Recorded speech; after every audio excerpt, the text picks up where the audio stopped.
পৃথিবীর কোথাও রয়েছে উঁচু পর্বত, কোথাও সমতল, আবার কোথাও পাহাড় এবং কোথাও মালভূমি। মরুভূমি থেকে শীতলতম স্থান। মানুষ জীবনের তাগিদে বিভিন্ন স্থানে বসতি স্থাপন করেছে, খাপ খাইয়ে নিয়েছে বিভিন্ন পরিস্থিতিতে। কিছু স্থান প্রকৃতির স্বর্গরাজ্য, দেখে মনে হবে সেখানেই থেকে যাই। এমনই কিছু শহর ও স্থান দেখব আজকের ভিডিওতে। তো চলুন শুরু করা যাক। মেটেওরা। মেটেওরা হলো গ্রিসের একটি অনন্য শিলা গঠন, যা দেশটির উত্তর পশ্চিমে কালামবাকা শহরের কাছে অবস্থিত। এই পাহাড়গুলোর গড় উচ্চতা 300 মিটার থেকে 600 মিটার পর্যন্ত। স্তম্ভের চূড়া থেকে মনোরম ও প্রাকৃতিক দৃশ্য উপভোগ করা যায়। স্তম্ভের উপরের দিকে তাকালে দেখা যাবে প্রায় প্রতিটিতে একটি করে মন্দির রয়েছে, যা 11 শতক থেকে 16 শতকের মধ্যে নির্মিত হয়েছিল। মেটেওরা 24টি বিশালাকার পাহাড় দ্বারা গঠিত, যা মনোলিথস নামে পরিচিত।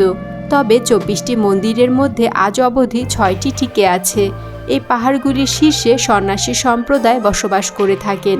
এটি একটি আধুনিক তীর্থস্থানের পাশাপাশি গ্রিসের জনপ্রিয় পর্যটক কেন্দ্র। লারাঙ্গার। চীনের সিচুয়ান প্রদেশের লারাঙ্গার উপত্যকার উঁচু নিচু পাহাড়ের নির্জনে রয়েছে লারাঙ্গার বৌদ্ধ একাডেমি। পাঠদান ও পাঠগ্রহণকে কেন্দ্র করে গড়ে ওঠা এটি বিশ্বের সবচেয়ে বড় বৌদ্ধ বসতি। মনোরম পাহাড়ি পরিবেশের অন্যতম অবিচ্ছেদ্য অংশরূপে রয়েছে হাজারো লাল রঙের কাঠের কুটির। এটি 1980 সালে একটি বৌদ্ধ মন্দির হিসেবে প্রতিষ্ঠিত হয়েছিল। বর্তমানে এখানে 40,000-এরও বেশি বৌদ্ধ ভিক্ষু ও সন্ন্যাসী রয়েছেন। ধর্মীয় ভিক্ষুরা বলতে গেলে প্রতিকূল আবহাওয়ার বিরুদ্ধে লড়াই করেই এখানে বসবাস ও অধ্যয়ন করছেন। এ বৌদ্ধ বসতিতে টেলিভিশন কড়াকড়িভাবে নিষিদ্ধ। বৌদ্ধ ভিক্ষু ও সন্ন্যাসীরা একাডেমিতে থেকে পড়াশোনা ছাড়াও ধর্মীয় গবেষণা ও প্রার্থনা করে থাকেন।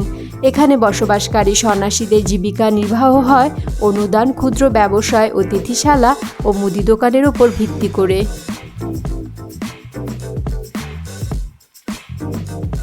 প্রেটজামা দুর্গ। প্রেটজামা হল বিশ্বের সবচেয়ে অসাধারণ দুর্গগুলোর মধ্যে একটি, যা দক্ষিণ পশ্চিম স্লোভেনিয়ার একটি উপত্যকায় অবস্থিত। প্রেটজামা দুর্গটি বিশ্বের বৃহত্তম গুহার প্রবেশদ্বার। এটি 123 মিটার উঁচু চুনা পাথরের মাঝখানে অবস্থিত। প্রেটজামা ক্যাসেল স্থানীয়ভাবে প্রেটজামা গ্রেড নামে পরিচিত। দুর্গটি 1274 সালের দিকে গুহা কমপ্লেক্সের মুখে নির্মিত হয়। দুর্গের অভ্যন্তরে পর্যটকরা দুর্গের অন্ধকার কূপ পরিদর্শন করতে পারেন। এর ভেতর অনেক গ্যালারি এবং টানেল রয়েছে। এছাড়াও একটি ছোট গুহা রয়েছে, যা ঘোড়ার আস্তাবল হিসেবে ব্যবহৃত হতো। তিউনেশিয়ার গুহা শহর। তিউনেশিয়ার দক্ষিণে অবস্থিত একটি অদ্ভুত শহর মাতমাতা। শহরটি গুহা বাসস্থানের জন্য বিখ্যাত। মাতমাতা মূলত একটি মালভূমি এলাকা। তিউনেশিয়ার রাজধানী তিউনিস হতে শহরটির দূরত্ব প্রায় 365 কিলোমিটার। 1960 সালে প্রবল বন্যায় সমতল ভূমির বাড়িগুলো ব্যাপকভাবে ক্ষতিসাধন হলে শহরের বাসিন্দারা আবাসন হিসেবে গুহার ভেতর বসবাস শুরু করেন। গুহার বাড়িগুলো স্থানীয় যন্ত্রপাতি দ্বারা নির্মিত। এই ঘরগুলো প্রায় 7 মিটার গভীর এবং 10 মিটার প্রশস্ত। এগুলো বেশ পাকাপোক্ত। এর চারপাশে ঘরগুলো সারিবদ্ধভাবে নির্মাণ করা হয়। সাহারা মরুভূমির প্রবল উত্তাপ থেকে রক্ষা পেতে এই ভূগর্ভস্থ বাড়িগুলো আদর্শ। পুরো গ্রাম জুড়েই বিদ্যুতের ব্যবস্থা রয়েছে। এই গুহা শহরটি বিশ্বের নানা প্রান্তে পর্যটকদের আকৃষ্ট করে। এখানে গুহার অব্যবহৃত বাড়িগুলো হোটেল, রেস্তোরাঁয় রূপান্তরিত হয়েছে। এগুলো পর্যটকদের জন্য ব্যবহৃত হয়। প্লাস্টিকের বোতল দিয়ে সবুজ দ্বীপ। প্লাস্টিক বর্জ্য, যা মানবজাতির জন্য ভয়ঙ্কর পরিবেশগত সমস্যাগুলোর মধ্যে একটি। কিন্তু সেই প্লাস্টিক বর্জ্য দিয়েই 63 বছরের ব্রিটিশ এক শিল্পী রিচার্ড সোয়া একটি দ্বীপ তৈরি করেছেন মেক্সিকোর কানকুন ইসলা মুজেরেস সমুদ্র সৈকতে। ছোট্ট একটি দ্বীপ, যেন পানির ওপর ভাসমান এক টুকরো স্বর্গ। আর এর জন্য তার প্রয়োজন হয় 200 থেকে 2.5 লাখ প্লাস্টিকের বোতল। ফেলে দেওয়া এই অসংখ্য প্লাস্টিকের বোতল জমা করে নেটের ব্যাগের মধ্যে পুরে জড়ো করেন সোয়া। একটি বড় প্লাইউডকে এগুলোর ওপর রাখেন ভাসিয়ে রাখার জন্য। এরপর তিনি মাটি ফেলেন প্লাইউডের ওপর। তার উপর লাগান অসংখ্য গাছপালা। গাছের শেকড় বোতলগুলিকে আরও শক্তভাবে একত্রে ধরে রাখতে সাহায্য করে। মন ভোলানো সবুজ দ্বীপটিকে দেখে কেউ বিশ্বাস করতে চাইবে না যে এটি আসলে প্লাস্টিক দিয়ে বানানো।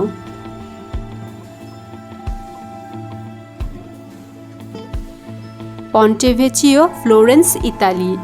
ফ্লোরেন্স ইতালির অন্যতম বিখ্যাত ও ঐতিহাসিক উল্লেখযোগ্য স্থানগুলোর মধ্যে একটি। ইতালির ফ্লোরেন্সে আর্নো নদীর ওপর 1345 সালে নির্মাণ করা হয় প্রথম সেগমেন্টাল আর্চ ব্রিজ পন্টেভেচিও। ইউরোপের মধ্যযুগের একটি অসামান্য প্রকৌশলী অর্জন পন্টেভেচিও সেতু। সেতুটি তার সোনার গহনার দোকানগুলোর জন্য পরিচিত, যা 400 বছরেরও বেশি সময় ধরে এর উপর অবস্থিত। মজার বিষয় হলো পন্টেভেচিওতে কখনো কোনো বাড়ি ছিল না। পন্টেভেচিও অনেক প্রাকৃতিক দুর্যোগ যেমন বন্যা, অগ্নিকাণ্ডের হাত থেকে রক্ষা পেয়েছে। এমনকি দ্বিতীয় বিশ্বযুদ্ধের সময় জার্মান সৈন্যরা পশ্চাদপসরণকালে অন্যান্য সেতু উড়িয়ে দিলেও পন্টেভেচিও সেতুটি ধ্বংসের হাত থেকে রক্ষা পায়। পন্টেভেচিও ফ্লোরেন্সের অন্যতম জনপ্রিয় পর্যটন গন্তব্য হিসেবে রয়ে গেছে। এর স্থাপত্য ও ইতিহাস সারা বিশ্ব থেকে পর্যটকদের আকৃষ্ট করে চলেছে। Vertical forest. ইতালির মিলান শহরের কেন্দ্রে একটি অনন্য আবাসিক কমপ্লেক্স। এই ভবনটিতে প্রাকৃতিক উপাদান ও নগর উন্নয়নের একটি নিখুঁত সংমিশ্রণ রয়েছে। কমপ্লেক্সটিতে আছে 18 তলা ও 26 তলা বিশিষ্ট 2টি টাওয়ার এবং টাওয়ার 2টি যথাক্রমে 76 মিটার ও 110 মিটার পর্যন্ত উঁচু। টাওয়ারের বাইরের দেওয়ালগুলো গাছপালা দিয়ে আচ্ছাদিত, যা ভবন দুটিকে অনন্য বনের রূপ দান করেছে। কমপ্লেক্সটিতে 90 প্রজাতির 900টিরও বেশি গাছপালা লাগানো হয়েছে।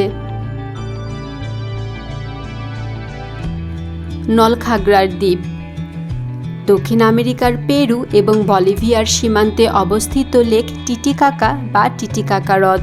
স্থানটি পর্যটকদের আকৃষ্ট করে এর ওপরের ভাসমান দ্বীপগুলোর জন্য।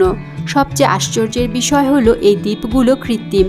ওই এলাকায় বাস করা ইউরো বা ইউরোস গোত্রের মানুষরা দ্বীপগুলো তৈরি করেছে।